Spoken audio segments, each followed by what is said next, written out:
Rick had been driving trucks for nearly 15 years, hauling everything from heavy machinery to frozen goods across the endless highways of the United States. He enjoyed the solitude, the way the world seemed to fade away at night, leaving just him, the road, and the hum of the engine.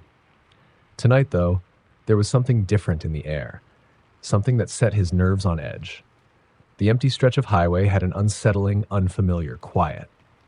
It was just past midnight when he noticed the first sign of trouble. Up ahead, in the dark, a faint, flickering light wavered on the shoulder of the road. As Rick's truck drew closer, he saw it was an old, beat-up car with its hazard lights flashing. The vehicle was ancient, one of those old sedans from the 70s with rust gnawing at its edges. He couldn't see anyone inside, but the trunk was open, and something about the whole scene felt wrong. He debated whether he should stop. It was risky to pull over, especially with nobody in sight, but Rick had always believed in helping others on the road. Grumbling to himself, he slowed the rig down, flipping on his own hazards as he pulled up behind the car. Rick grabbed his flashlight, stepping out into the chilly night air. "Hello?" he called, his voice echoing into the night. No response. He cautiously approached the car, shining his flashlight into the dark, empty windows. No signs of life. He glanced at the open trunk, a flicker of unease tightening in his stomach. There was something lying inside, a pile of old blankets and clothing, along with a small, dirty duffel bag. Before he could turn away, something caught his eye. A faint, dark stain on the edge of the trunk lining, something that looked an awful lot like blood.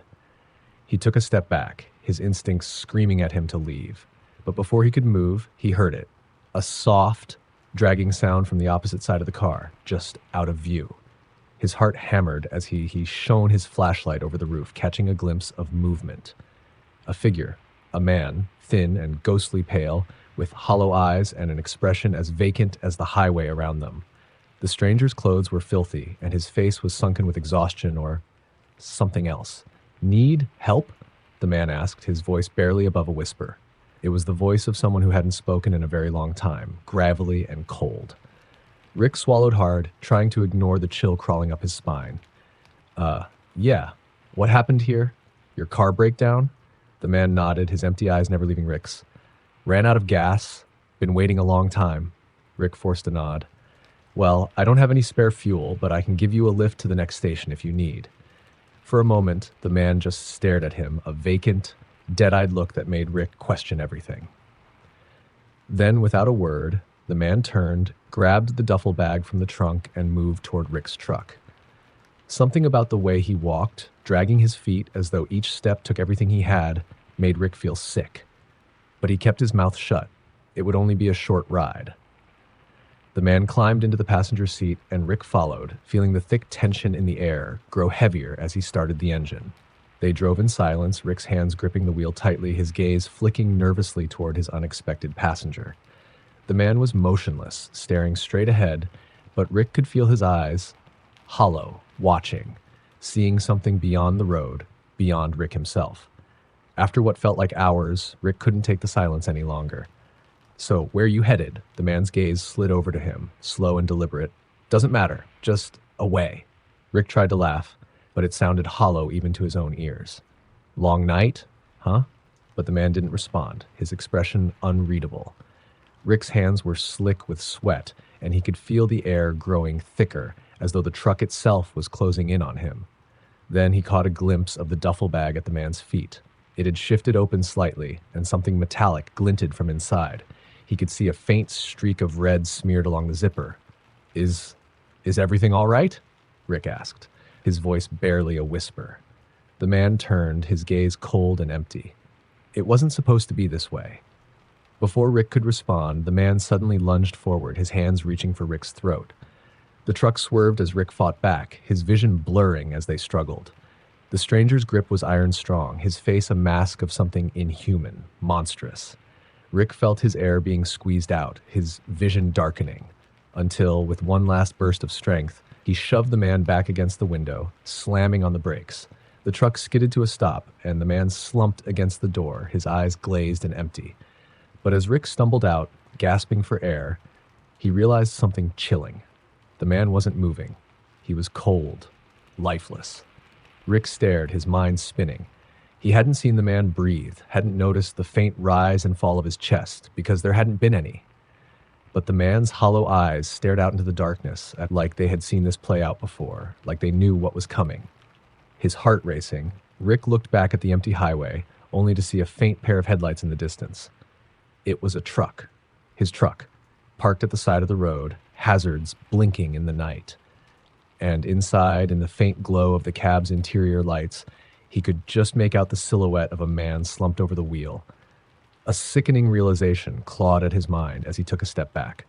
He was staring at himself, watching his own body in the cab of his truck, his own eyes closed, lips parted in a final breath.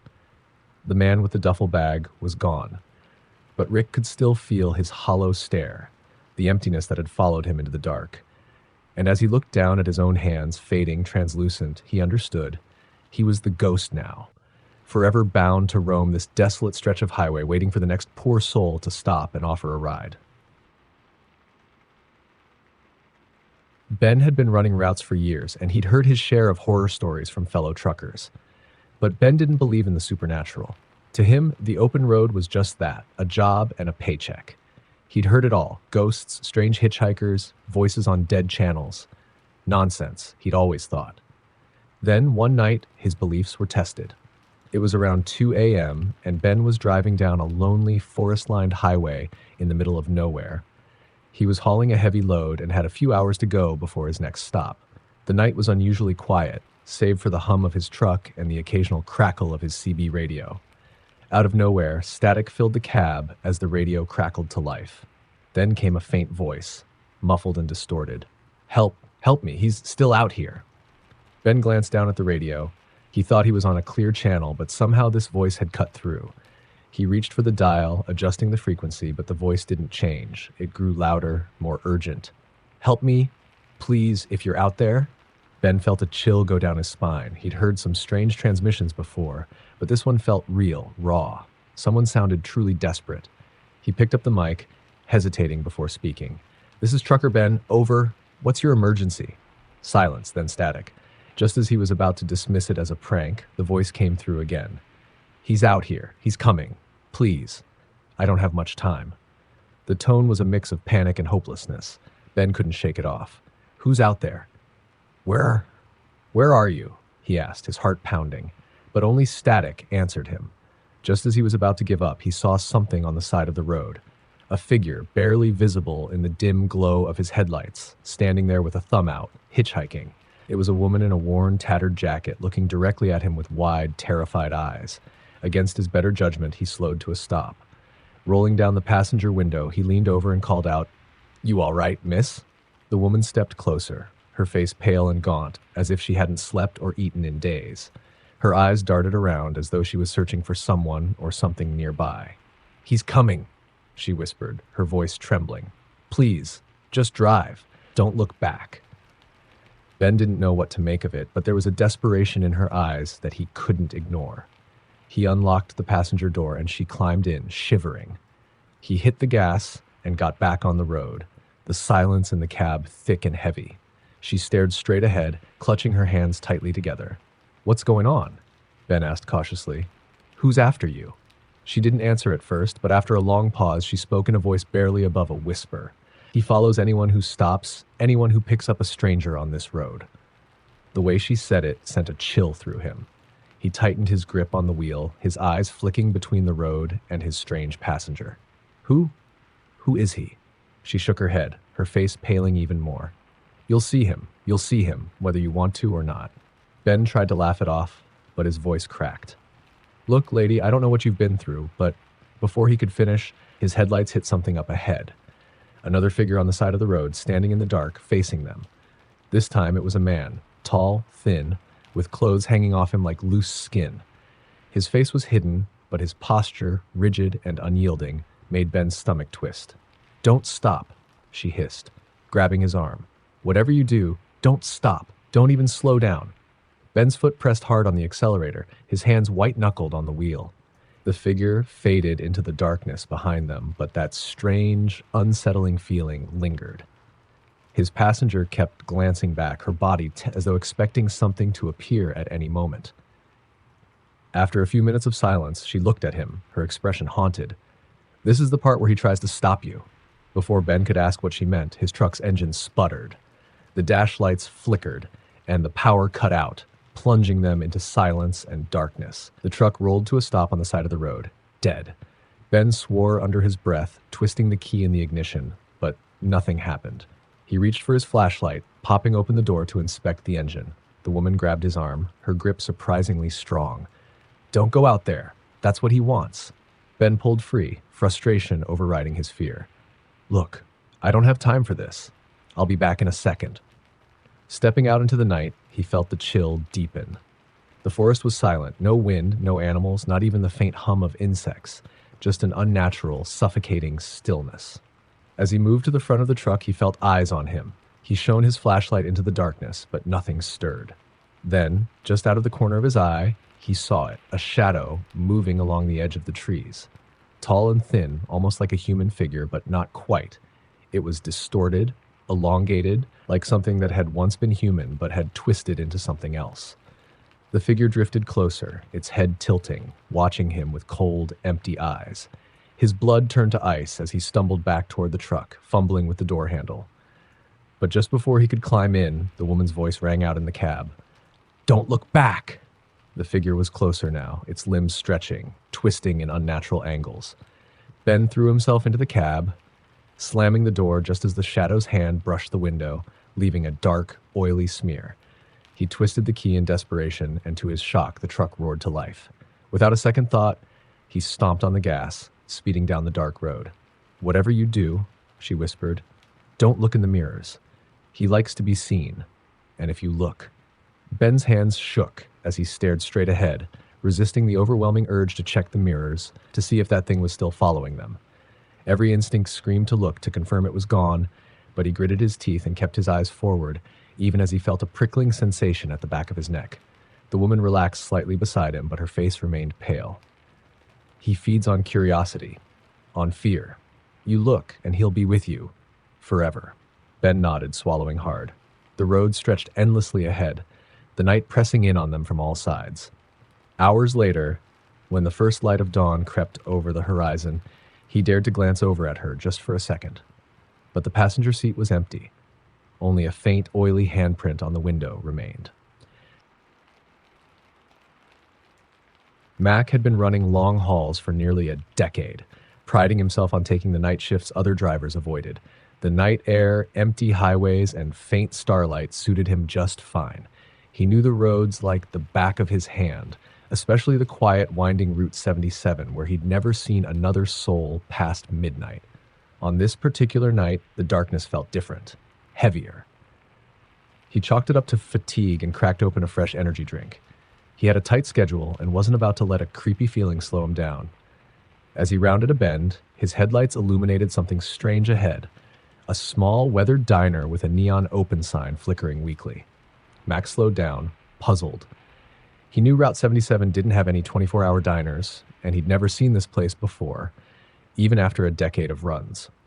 The building seemed wrong, somehow, its edges blurry in the darkness, like it was slightly out of focus.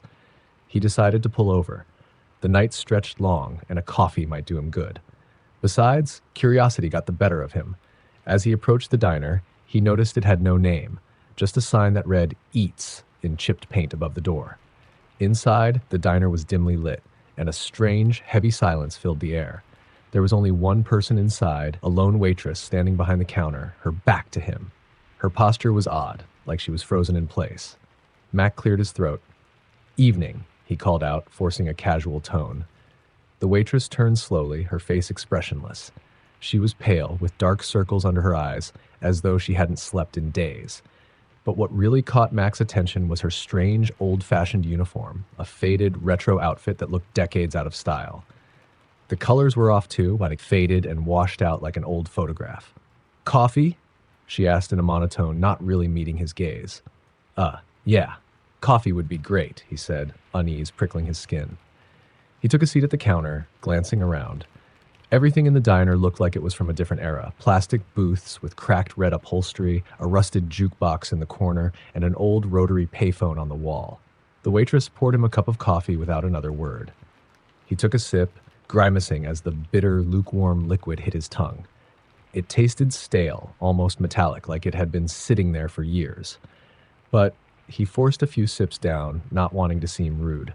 He glanced at the clock above the counter. It read 12:01, but the second hand was stuck, twitching in place as though it were frozen. He checked his watch. A little past 3. Strange. "Been here long?" he asked, trying to break the silence. The waitress's eyes flickered toward him briefly, then away. "As long as I can remember." Mac felt the hair on the back of his neck stand up. There was something off about her, something unnatural in her hollow gaze. He looked around, hoping to see a customer, maybe another trucker he could chat with. But the diner was empty, silent. Just as he was about to finish his coffee and leave, the door swung open. A man stepped in, dressed in a tattered old coat. His face was obscured under the shadow of a wide-brimmed hat, and Mac couldn't shake the feeling that he'd seen the man before, somewhere deep in a half-forgotten memory. The man took a seat at the counter a few stools down. He didn't acknowledge Mac, just stared straight ahead. When the waitress walked over to him, her voice was so low, Mac could barely make out what she said. "Here again?"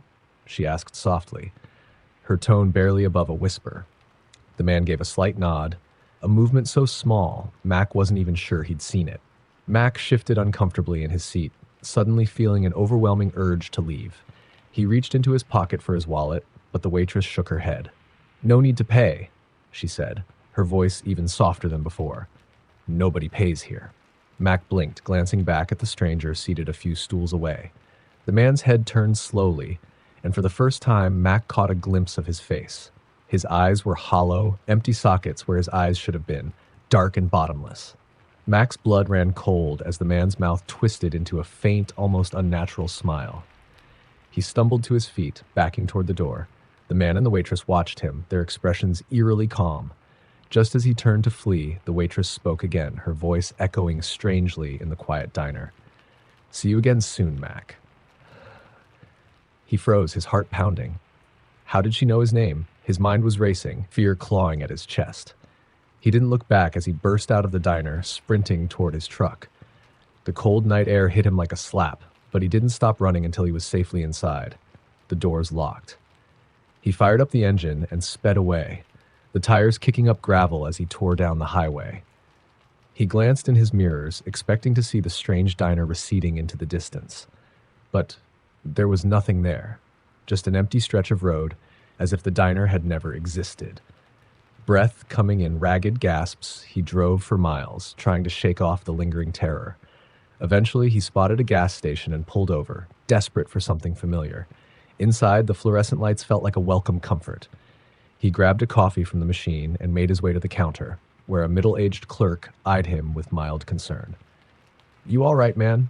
the clerk asked, raising an eyebrow. Mac forced a nod, managing a shaky smile. "Just a long night." As he paid, he couldn't resist asking, "You ever hear of a diner around here? Old place? Kind of rundown?" The clerk gave him a puzzled look. "A diner? Nah, nothing like that around here for miles. Only thing close by was the old Starlight Diner, but that place burned down back in the 80s. Weird story, actually. Place went up in flames, and they never figured out why. Heard a few people didn't make it out. Some folks say it's haunted, but you know how people talk." Mac's hand froze, his heart pounding. He stammered a thank you and left, his mind racing. As he climbed back into his truck, he glanced at the clock. It was 3:01 a.m., exactly 1 hour from when he'd first set foot in that diner. And just as he shifted the truck into gear, he caught a glimpse of something in his rearview mirror, a faint, flickering glow in the distance, like neon lights cutting through the night. Against every instinct, he looked back. Just for a second. The diner was there, its neon open sign blinking in the darkness, and standing in the doorway was the waitress, watching him with those hollow, empty eyes. And beside her stood the man with the empty sockets, smiling.